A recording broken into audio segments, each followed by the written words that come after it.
Hello and welcome to Inside the Avatar Studio. Inside the Avatar Studio brings together innovation leaders from the virtual technology frontier to discuss perceptions, perspectives, and predictions of what being virtual means in today's society. I'm your host, Kevin Feenan, president of Rockcliffe University Consortium, and with me today is our very special guest, Wiz Nordberg. My apologies. Wiz Nordberg is okay. Wiz is the founder and CEO of Treet TV, formerly known as SLCN, and the world's first virtual television network of entertainment and lifestyle programs. SLCN started streaming live events from Second Life in March of 2007, and now, as Treet TV, continues to cover live high-profile events for Linden Labs and others. In the physical world, Wiz is a software engineer and serial entrepreneur who has years of experience in the tech sector and venture-funded startups. He was the system architect in several commercial software products, and in 1996, Wiz established a respected web development agency in Melbourne, Australia. Projects focused on entertainment properties for major record companies like BMG, Universal Music, Warner Music, and others. In 1999, this led to a new division that pioneered broadband webcasting in Australia with the Mushroom 25th Anniversary Concert of the Century. Recently, Wiz has provided expertise to tech startups as a consultant with the Australian government and commercialization programs. Wiz, welcome to Inside the Avatar Studio. Thank you much. Good to be here. Yeah, we always seem to get an opportunity to chat whenever we're not in front of a camera, and this is actually going to be kind of neat. And I guess one of the first questions I want to ask you is, I mean, it essentially, and I hope nobody takes this the wrong way, but welcome to the hour-long Treet TV gets to infiltrate Metaverse hour. Go ahead. We got an hour-long infomercial. No, hopefully not. Metaverse TV is welcome to come and infiltrate Treet as well. We're happy to return the favor. Awesome. So one of the things I wanted to talk about was this idea of the growing relationship between broadcasting and virtual environments, and what this sort of means in light of where innovation has sort of been going over the last little while. I mean, quite obviously, you've seen a lot of innovation sort of come and go over the last 4 years since you first started Treet TV, and certainly with the growth of the Apple iPod and now the iPad, and Kia's jumping in with their own products, and we have Androids and all this other innovation that's sort of hitting us very quickly and very fast. How do you see this sort of starting to blend together, especially from what you're doing with the broadcasting of these particular types of programming in based on virtual worlds? Well, that's a big question. We ask the big questions here. That's what we get paid for. Okay, I'd sort of like to maybe look at that in two parts. Number one, you're referring to a pretty major transformation on one hand, which is occurring within the online spaces, especially mobile, and the word broadcast came up a lot in what you were saying. And before I talk about anything that we're doing or is going on in virtual worlds, I think one of the major changes that we've seen on the web in the past 5 years is that 6 years ago, nothing was immediate. Well, it was a rare exception that you would actually have live contact with people online. We had chat rooms on Yahoo. There was IRC chat. There was, people did webcasts, but those things were 1 or 2% of the kind of communication that people did online. Most of the communication online was done through blogs, through post-produced video. YouTube was just getting started. And now things have, the word broadcast, and I'm not even sure we have a word for it. I suppose broadcast is a good enough word, because technologies now like Twitter, live stream, and everything needs to be immediate. When you go to your Facebook page, if people don't see what you type within 2 or 3 seconds, you think there's something wrong. And I think that the entire culture of the internet is changing to one of immediacy, where everyone needs to touch one another all the time when they're doing things. I go to a restaurant, I say, wow, there's a great meal. I send a photograph. Within seconds, people come back and they say, oh, I like that, or whatever. That kind of immediacy just didn't exist 5 years ago to the degree that it does now.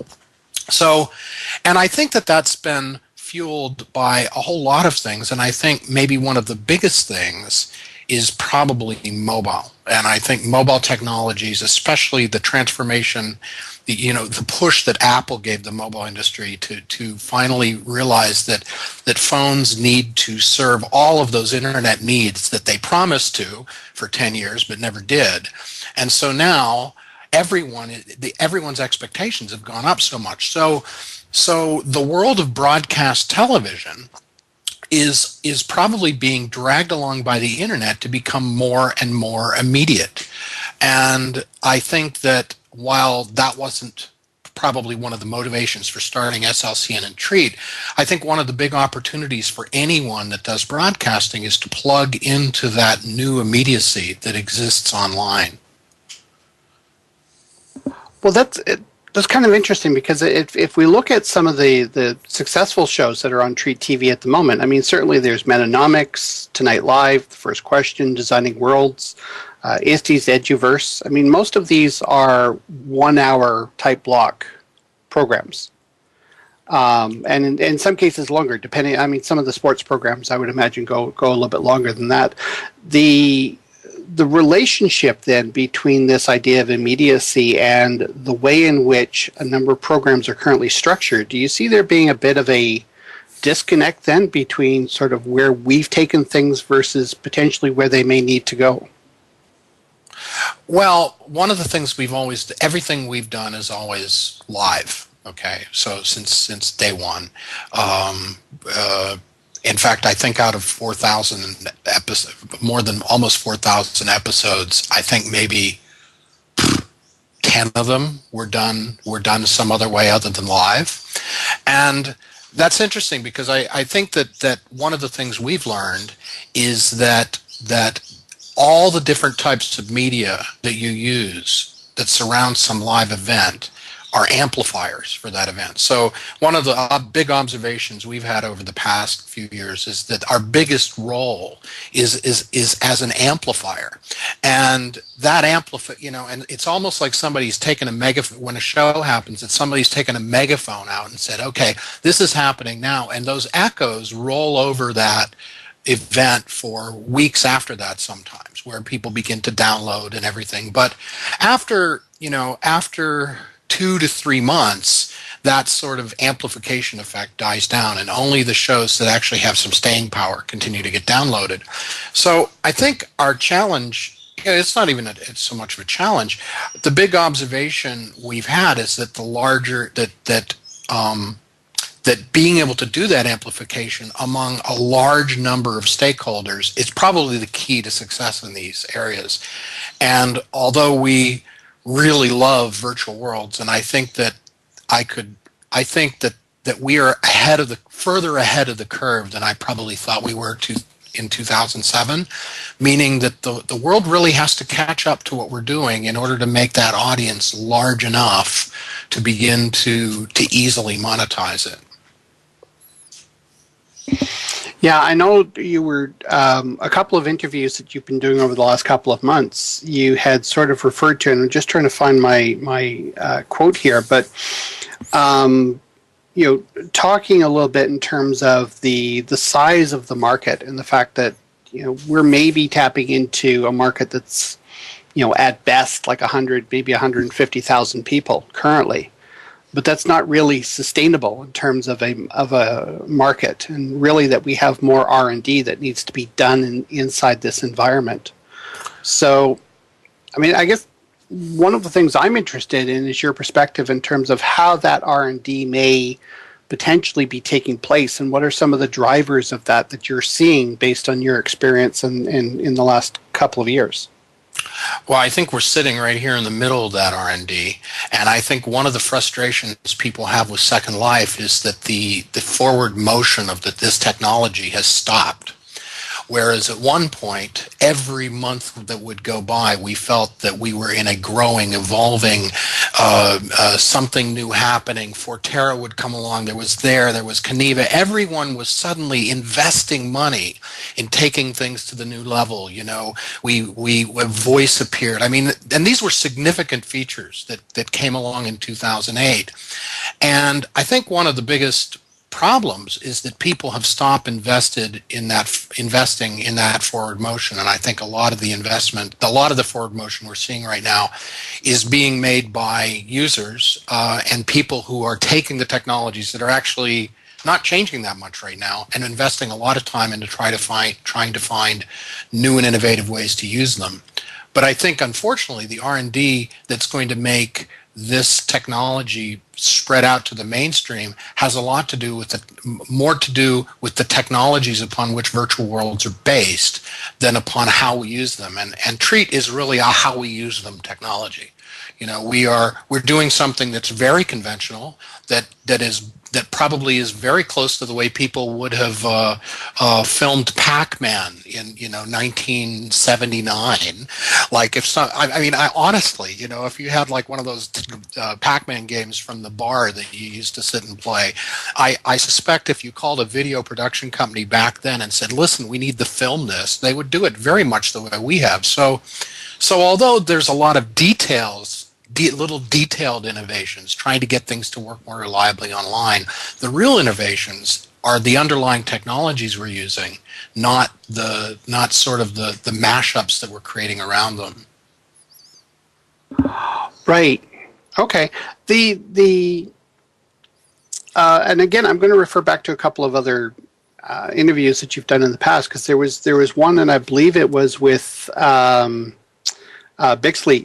Stifton, where one of the things that you were talking about at that particular point in time was this idea that a lot of the content that we have right at the moment is breaking down into this idea of being differentiated by either documentaries or storytelling.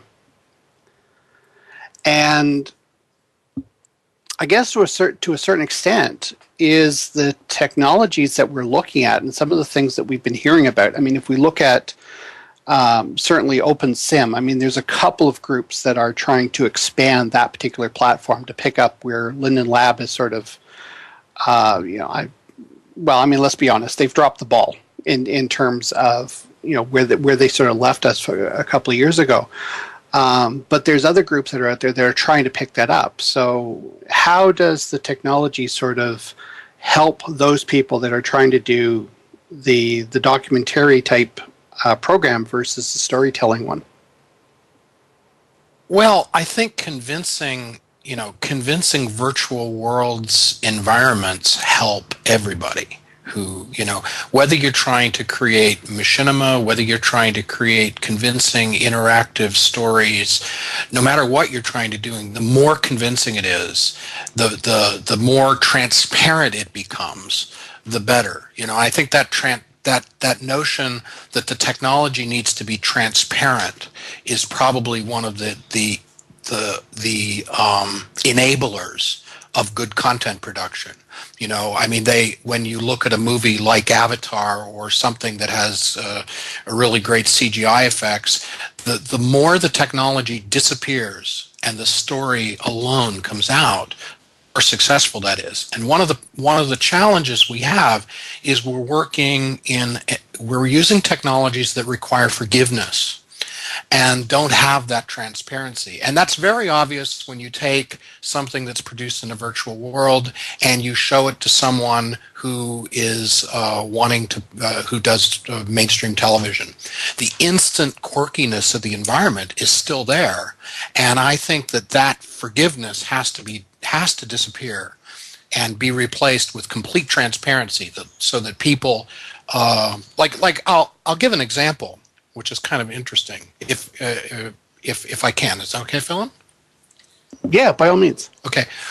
One of our show producers, Safia Widdishins, has a show called Designing Worlds. And one of the interesting things she's doing, which is separate from what she does with us, she has a comic strip called The Search for the Golden Prim. Now, I'll tell you, one of the really interesting differences between that comic strip is produced by taking very carefully produced photographs in Second Life and producing something that looks like a comic book. And one of the interesting differences is when people look at that, they are not even aware that it was done in Second Life. I mean, you can well imagine the process. You know, you make sure that the photographs don't have any arms going through people's thighs. You make sure that the textures are good, and you might even touch it up in Photoshop a little bit. And there's no question that a really, really nice build and some great clothing and great avatars can be used to produce very high-end comic book realism of a kind that people actually take note of. It's quite stunning, and I think that she has a chance to get actual comic book distribution channels outside of Second Life by doing some of that. Whereas I think with Machinima, we are always up against the problem of trying to get someone who has no idea what this environment is to respond to it, and it's not the quality of the creative. You know, there are some really, really, really creative people sitting right in this room, in fact. You know, and I think that you know, I'm looking at Pookie out there who has done some really amazing things, and I think that always the challenge is we've got this tool that we're always battling with. And I think until that battle becomes easier and until the tools get better, we're always going to be in this smaller market that is struggling with sustainability. And that's what being an early adopter is and being ahead of the curve is. You just have to hang out until the time comes. Well, it's interesting that I hear you say that, because I've had similar conversations with a few other people in terms of this idea that, and I guess the way I've sort of proposed it is, you know, we're still in sort of, you know, VRML version 2, so to speak. I mean, it's not VRML, but I mean, it's in terms of virtual reality markup language, but I mean, it's certainly sort of like a second generation of where virtual reality was in the late 1990s. But things are still very much brute force in here. And I mean, in terms of the tool battles, I completely sort of agree with you on that. I guess one of the things that I'm interested in is, you know, and my apologies. No, I'm thinking about how I'm going to phrase this. Can't wait. I don't know. Sometimes the train leaves without me. It starts, and then it's just sort of like, wait a second, what was the number of the train? You know, this idea that, you know, maybe there's something in here that we've missed, that maybe there's something about being virtual that is not about being an avatar. It's about the personas that we wrap around us. You know, and I get we're going to pick on Pookie here, because I mean, Pookie's a really good example of this. I mean, she's got a number of different avatars that she uses to engender a persona and a specific look and a feel. But if we look at what 20-somethings are doing right at the moment, they're not in virtual worlds. They're in Facebook. They're in Twitter. They're in, you know, the other different social networking sites that they're wrapping themselves in, which have nothing to do with what we're doing in here.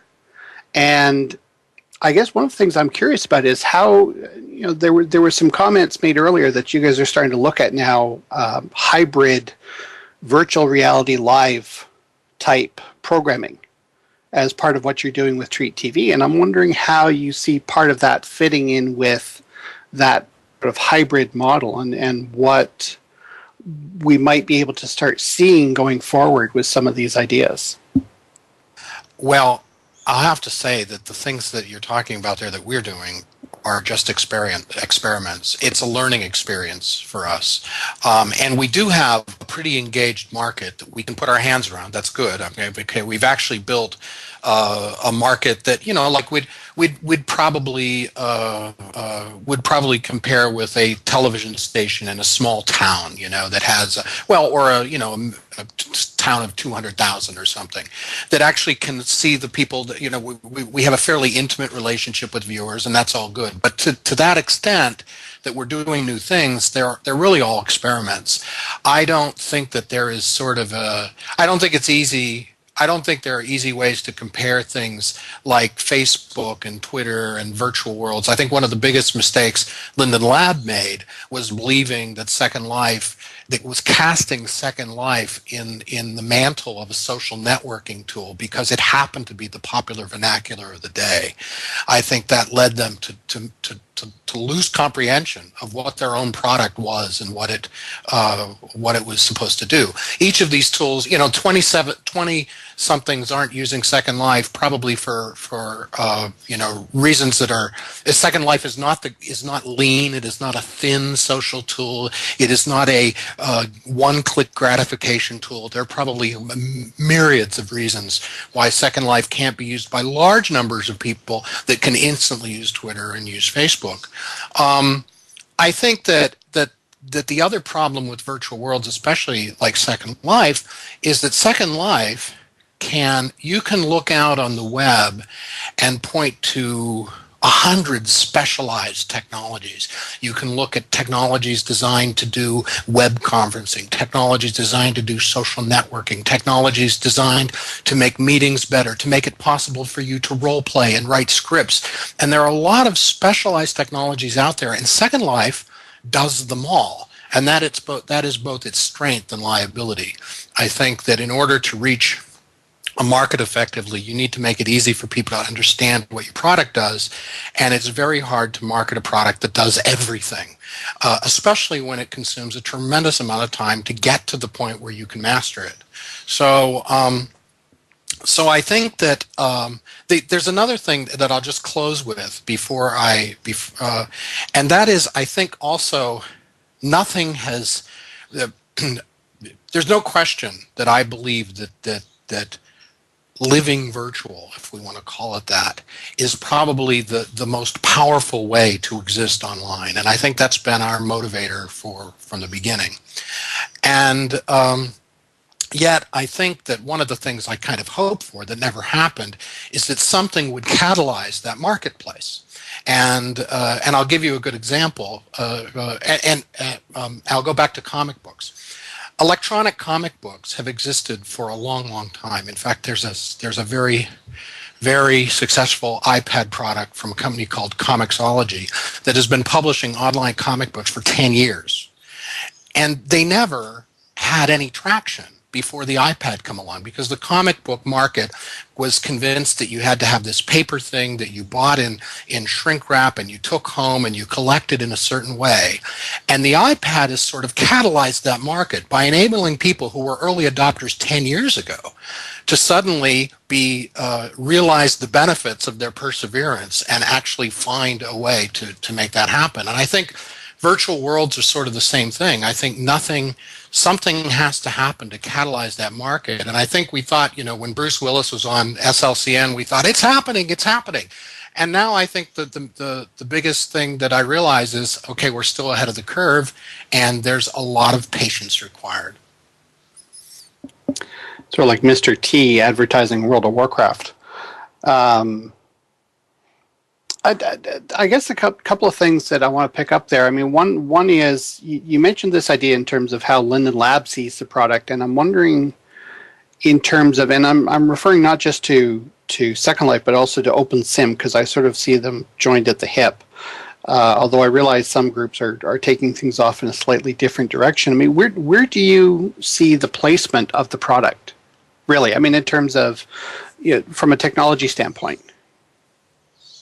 The placement of Second Life versus yeah, I mean, and in terms of, well, here's the thing. In conversations that I've had with some of the Lindens, there's this dichotomy in terms of how they're trying to see their own product. And one of the things that we don't have from them is a really good definition of where this product fits in the grand scheme of all the other specialized web tools, right, that are out there. Yeah. And on one hand, they're talking about it being a collaboration platform. On another hand, they're talking about it being a game. On the other hand, they're talking about it being a social networking platform. And that lack of focus is going to be their undoing, I swear, unless they decide to drop to drop the 50 things that they wish Second Life could be and focus on the one thing that they're going to bet on. I think they're always going to have trouble. I mean, I think one of the biggest problems, it's not just with Second Life, it's with it was with Forterra's product, although Forterra had an interest. Forterra was at least focused in the approach on their product. You know, one of the biggest problems that these products are not very slippery. The instant gratification is virtually non-existent. And if you have a product like that, that doesn't mean you don't have a market. There are plenty of products out there. You know, Final Cut Pro doesn't have instant gratification, and yet it's the most successful video production tool in the world now, you know, and it takes you months to learn. So there's nothing wrong with having a product that doesn't have instant gratification. And I think one of the problems with a lot of these products, and Second Life especially, is that they haven't embraced the fact that you need a well-trained user in order to appreciate the value of their product. And they keep somehow believing that they're going to make it easier and faster. And it's already fun. I won't argue with the fun part, but making it easy, I just would challenge them to do that without tearing down the whole house and rebuilding it. So I think that I see them struggling to want. I see their wishes and the realistic abilities to make their product to be divorced from one another. I think they wish the product were something that it's not, and management is acting as if those wishes were reality. Yeah, I mean, I've heard the same from a number of other people, and it's interesting to see different people's perspectives on sort of where we've been and where we currently are. Right, the big challenge is going to be where are we going to. I want to come back to an interview that you did with Lowell Creemore, and hopefully I'm pronouncing that correctly. I didn't realize I've done so many interviews. Oh, yeah, in the last couple of months, you've done a whole pile of them. So there was lots of material that I could go back and take a look at, and it's absolutely great because I mean you're an absolute wealth of knowledge and experience in these fields. So opinions. I mean, one of the things that you were talking about was this idea that one of the things that you in Texas want to do with Treet TV is to reach out to independent machinima producers, and that partnerships are a very huge part of Treet TV. But over the last little while, we've been talking about the technology side of things, and I want to talk a little bit more about the people side of things. How do you see the blending of these two coming together in order to reach that independent market? Because it sounds as if that's one of the core things that you're looking to tap into over the next phase of R&D, or however you want to look at it. I mean, one of the good things about all that I was saying that was about Second Life not being a place for instant gratification, one of the things that's absolutely true is that the people that produce our shows and that we work in partnership with are not instant gratification people. They are people who are dedicated and take a lot of time. I mean, making good television series in virtual worlds or good machinima is not something that you say, oh, I have a great idea, and later that afternoon, there it is, instant gratification. So the marriage of this type of production with Second Life is actually, in many ways, a marriage made in heaven, because it does have the flexibility to do anything. And the people who we work with are people that are sort of in it for the long term. And I think that's been very, very important to us. I mean, most of our shows have been running for years. And although people are always struggling how to figure out to make them more sustainable, there is a passion and a desire to keep experimenting, keep them going, and find new markets. And I think that finding of new markets is actually happening slowly. You know, like we've had several shows where people who are completely outside the Second Life arena have gotten involved in the show. And I think that's been very, very exciting to us. So those partnerships are really, really important to us. They're the thing that makes the network work. In fact, the producers are the thing that actually make the shows happen. And our sort of job is to try to figure out how to give them what they need.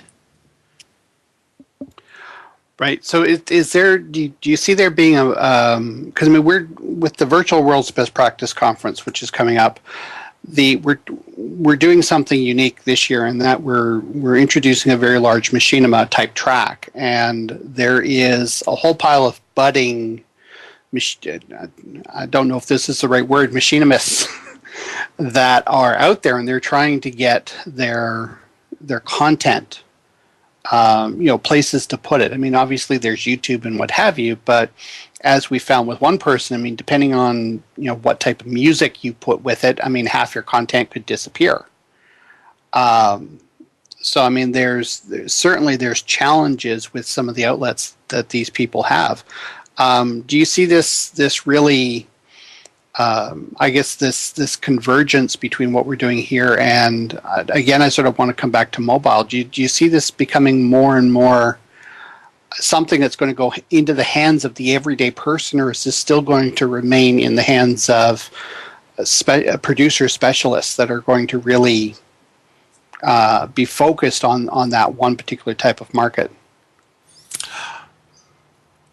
You mean in terms of actually producing these things? Yeah, because I mean we have, I mean, obviously through YouTube we have this wealth of people that are out there that want to make video. Right. The world is filled with, and people are doing, I mean, machinima.com has like 30 million monthly views or something. I mean, people are producing amazing amounts of homegrown machinima every single day. So I don't, to me, this is a journey that is going forward, and the rate of change may change from year to year as different catalysts that cause it to accelerate. But there's no question that there will be more people doing it next year than there are this year, and way more people doing it, the year after. And that those who can stick with it and be fast on their feet are going to have nothing but opportunity over the next few years. So there's no question it's moving forward. And I think that, I think as with all, this is pretty new too. I mean, this is something, 4 years ago, this was almost non-existent, so 4 years, 5 years, that's not very long. And I think that, maybe the mistake I made sometimes is we feel like the world is moving so fast, like Second Life time and technology time, I think, oh my God, Christmas, that was like years ago, but the truth is that kind of gets you in trouble because you expect the world to change with you. And I think that doesn't, the world takes a little bit longer, so I think that if we simply scale back our expectations to real life time, we'll actually find that the opportunities will come plenty fast. Yeah, no, can't we afford to wait though? That's right. Well, that's the problem. It's almost like if 3 years ago, people that are quitting now would have actually planned on it taking 10 years, they might have been on the right track. It's almost like it's the expectation that I'll be rich in a year, or everything is going to be working great, within a year, that kills you because you budget for a certain amount of your life instead of saying, listen, this could take 5 years or 10 years.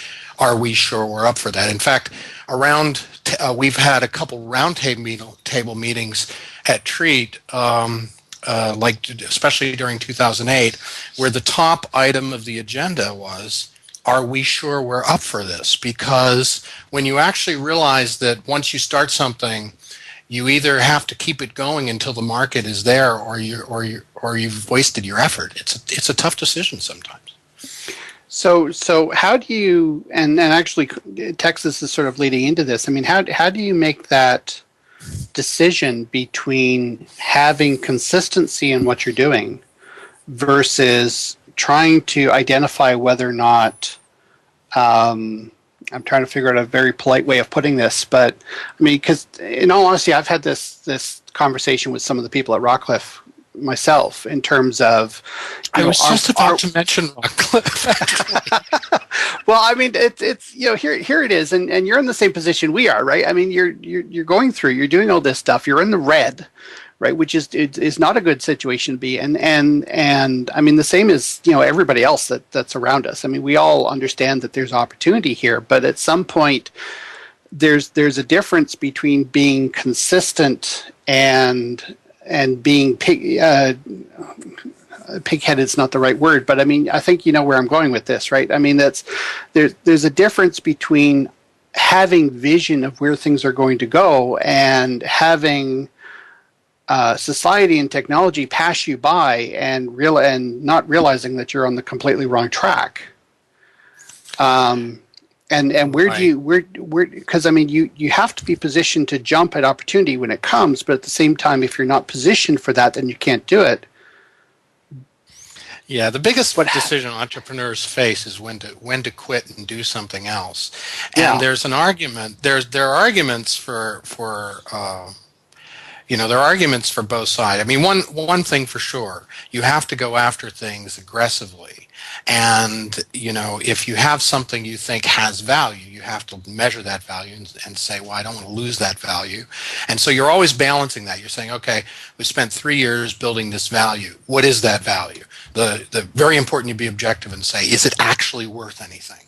And then if it is, then you say, okay, well, what do we do to make it sustainable? And if it isn't, then you say, and this is the tough decision, then you say, we'll stop. We'll do something else. There's plenty of other opportunities. And I think that sort of fear that all that time is wasted is the enemy, because there may be some amazing success waiting for you if you just spend the next 6 months doing the right thing, and the last 3 years become irrelevant. And so you're constantly at those junctures all the time. Yeah, I believe me, I completely and totally relate to that. Throwing things away is the biggest entrepreneurial skill there is. In fact, Twitter is a great example. Twitter was formed by a group of people that their brilliant idea was to do a podcast aggregation product called Audio, and Twitter happened by accident. And the smartest thing they ever did was put a big X through Audio and just completely forget about it, even though there was an amazing amount of psychological mind share they had invested in it. I have nothing but respect for people that can just pull out the revolver and shoot the current thing they're in love with and move on to the next thing. And sometimes you have to do that. Mm. Yeah, you were quoted in a previous interview as saying that Treet TV is about gambling on the future, and I think one of the things I'm interested in is because I think we've talked a little bit about it and we've talked a little bit around it, but what are you finding really is the attraction that's sort of keeping you here in terms of, because we know this is an R&D exercise, we know we've got. There's more things to come. There's more things that have to get here before we're there, right? And there has to be an attraction. There has to be something that's really, getting you up in the morning and saying, I'm looking forward to doing this. Well, there are two things. Other than Texas, I already know that she's... No. One thing is we actually enjoy our own shows. All right, there's one thing, so independent of whether there's an opportunity or anything like that, we did sort of scale back our production about 6 months ago. We sort of consolidated. We used to do live broadcasting all week, and we sort of consolidated that into 2 pretty full production days. And one of the things we realized is, okay, we can sustain that schedule forever. It's not we sort of said, okay, the 2000 Gartner wasn't right, and 80% of the world is not in Second Life right now, even though that's not quite what they said. I think a lot of people felt, that must be what it really means. So one thing is we like our own shows, and we're very impressed with the work that our producers do, and we like seeing them grow, and we like trying to help make that happen. There's no question that if you look at shows that were done 2 years ago by the same producers, you can see an amazing amount of growth and maturity in the work that's been done. And that just makes it more and more accessible and makes it makes there a greater and greater chance that some catalyzing event will happen where all of a sudden something will actually break out into the mainstream, or even into a market that's maybe 5 to 10 times bigger, which is not mainstream, but still would be great. The other thing is I believe absolutely that what we're doing is a new way of making film that will eventually change dramatically the landscape of what appears on mainstream television and the cinema.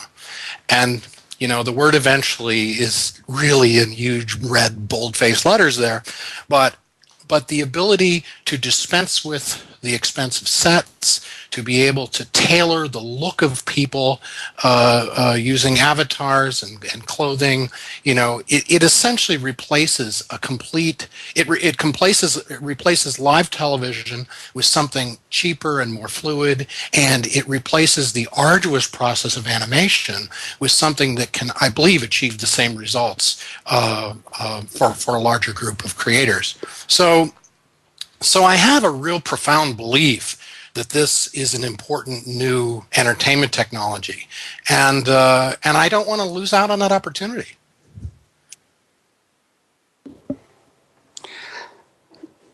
I guess I mean, I've heard so many people that are so passionate about what they're doing in here, and certainly, we're trying to do something very similar. And it's quite difficult. It's partnerships are really the only way to sort of, I see, sort of getting through a lot of this stuff. I mean, from that standpoint, I guess, what's some of the things that you're sort of hoping to see over the next 4 or 5 years in terms of what's going to come out of a lot of this R&D? I mean, I hate to say the comic book fantasy world where Machinima and such is going. I mean, what really sort of needs to happen over the next 4 or 5 years to really get us to where you think we need to be? Let's put it this way: if one of the most important thing to me is that some well-funded competitor comes along and makes us forget about Linden Lab. It's the most important thing to me that will have a huge impact on how much more time and money I commit to what we're doing.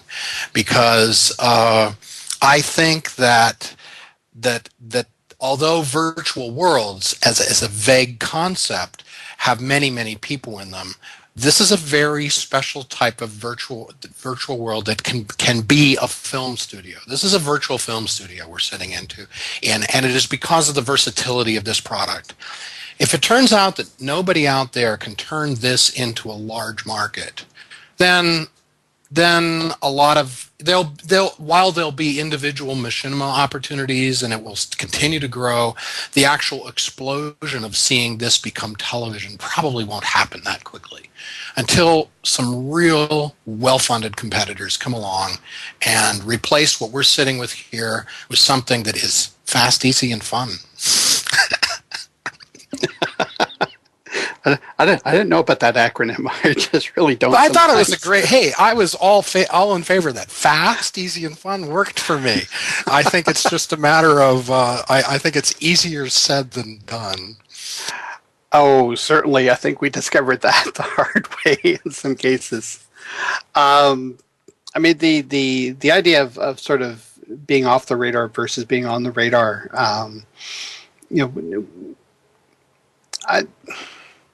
I guess to a certain extent, and this is again one of your quotes from earlier, is that currently we're sort of off the radar, and this idea of being fast, easy, and fun, really, do you see there being a place for this?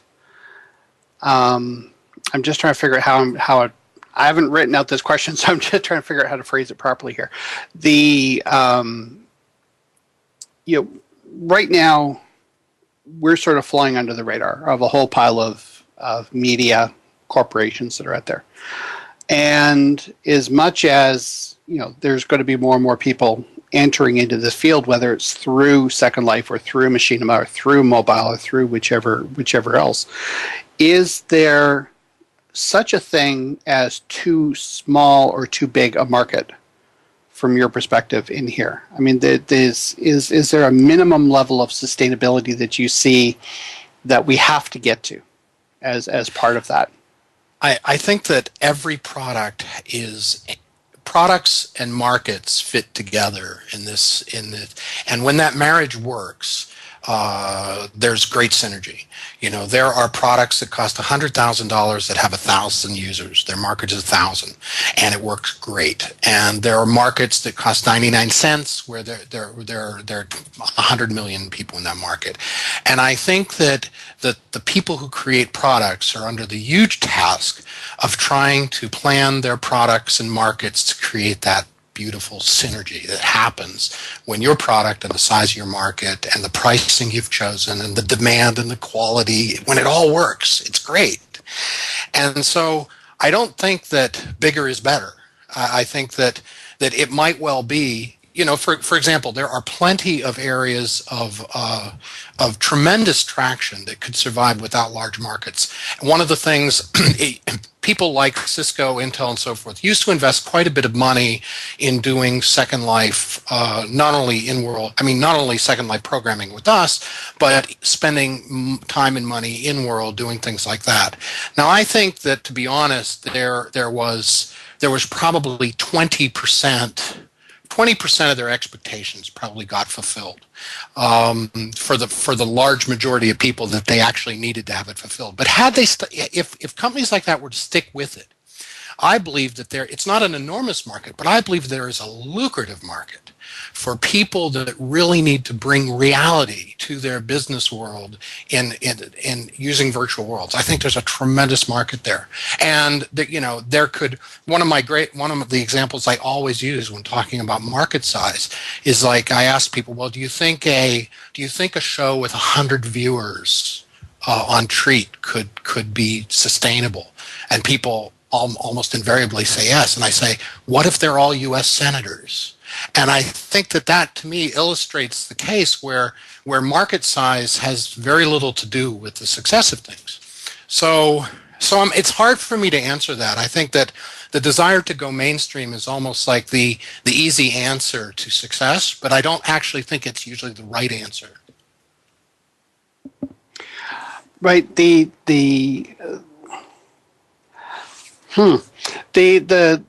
idea of bringing value into the business world, and again, this is something I've had some conversations with a few people on, actually in the last week of all things. One of the things that we've been noticing here is that it's so easy to bring large corporations into this environment. I mean, you've seen them, right? IBM's been in here. Google was in here for a while. We had a number of other big players.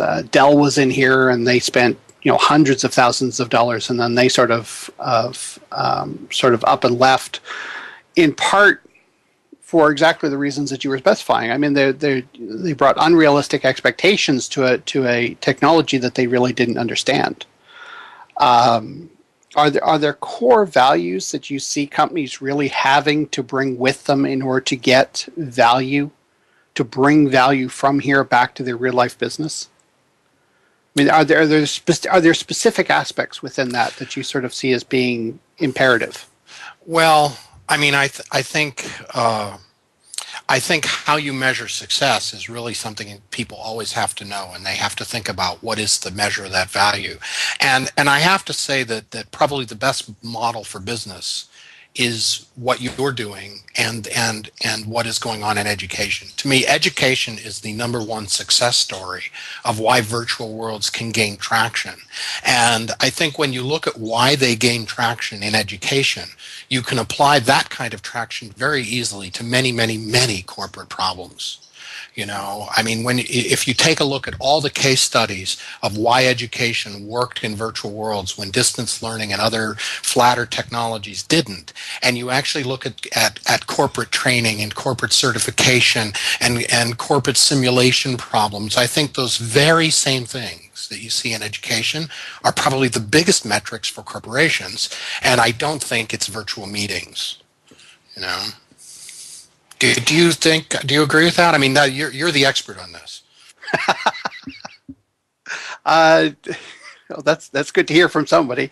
I don't know. I mean, there's certainly one of the areas that is my area that I'm sort of expertise that I'm sort of looking into is this idea of knowledge transference.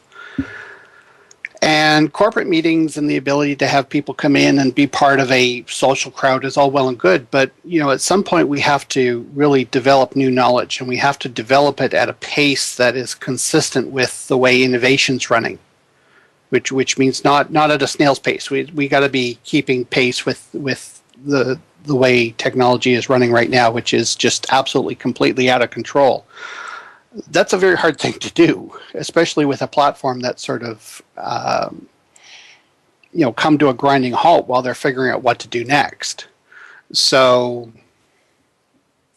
I mean, in terms of that particular aspect, there's I think we got a way to go. I think we've still got a lot of things that we need to understand before we can really get there, and there's some major pieces, and this is part of what I'm going to talk about at the Best Practices Conference, that we still have to understand and still have to do.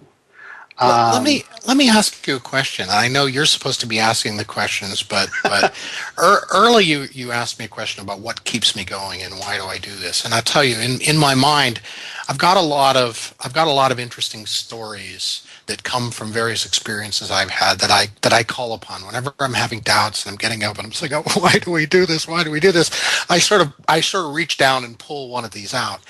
And in the arena of education, there are a couple things. Like there was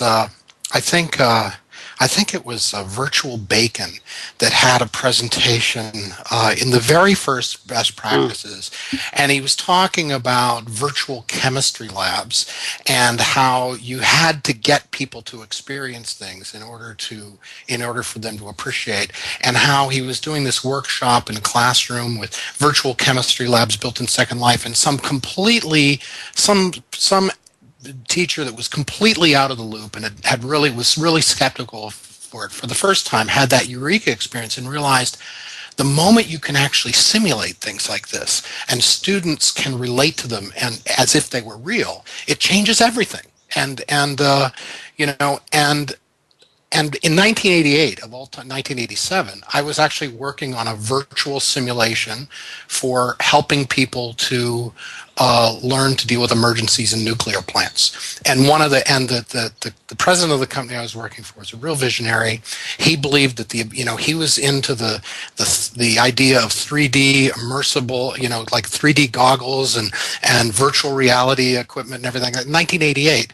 And we did all this stuff on video disc with high-end computers. But basically, it became obvious to me back then that if you can take people into a nuclear plant and train them how to deal with emergencies, you can't do it in real life. You can't say, well, let's have a meltdown this afternoon and see what it's like. There are situations in education and in business where that type of simulation and that experience where the metrics go through the roof. And I guess my question for you is, why isn't that more obvious in education? Why is there any trouble at all getting traction in education?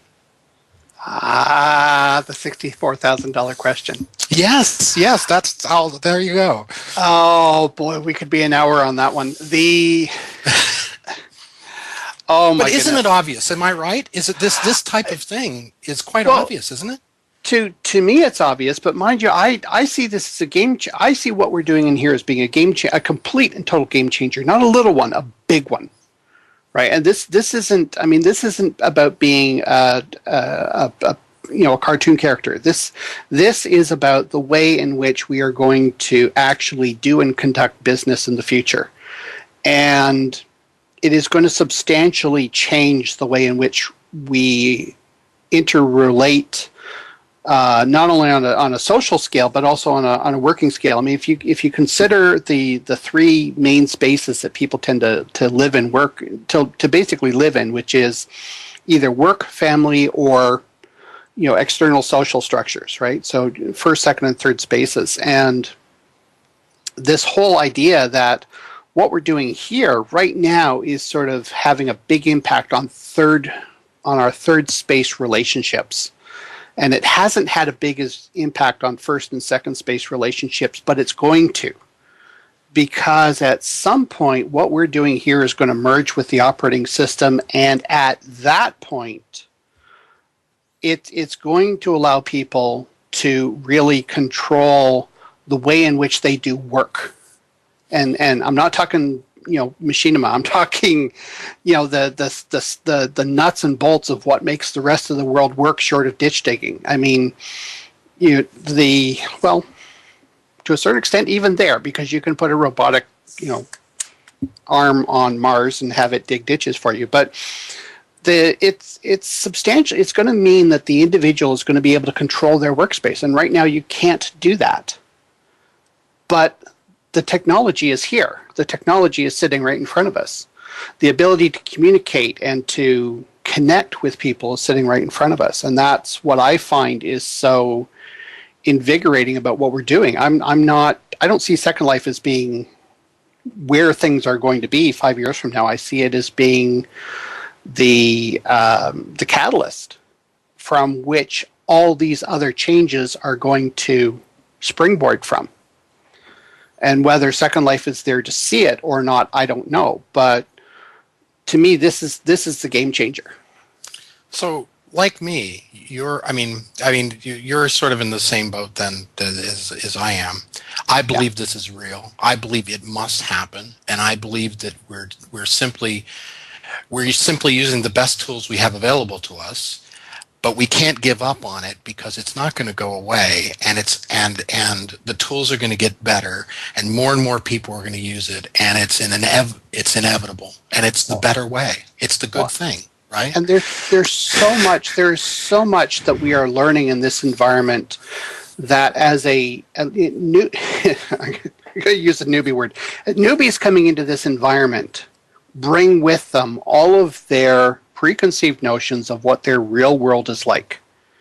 And it takes them anywhere from 6 months to 2, 3, 4 years before they finally really start to understand exactly how big the changes are that are resulting from this area. I mean, I've been here for 5 years, and every year I'm in here, I'm learning something new, and we're not talking little things. We're learning substantial things about the nature of individuality and the nature of people and nature of social networks.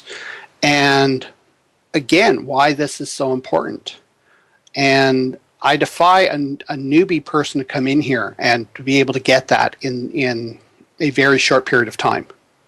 I think those are the rare exceptions. And the people that are spending the time that have been here for the last 3, 4, 5 years are really going to be the ones that are going to spearhead those changes into the future. If you're not in here now, 5 years from now, you'll have missed the boat. And I guess that's the way I'm looking. Yeah. That's sort of the way I'm looking at it.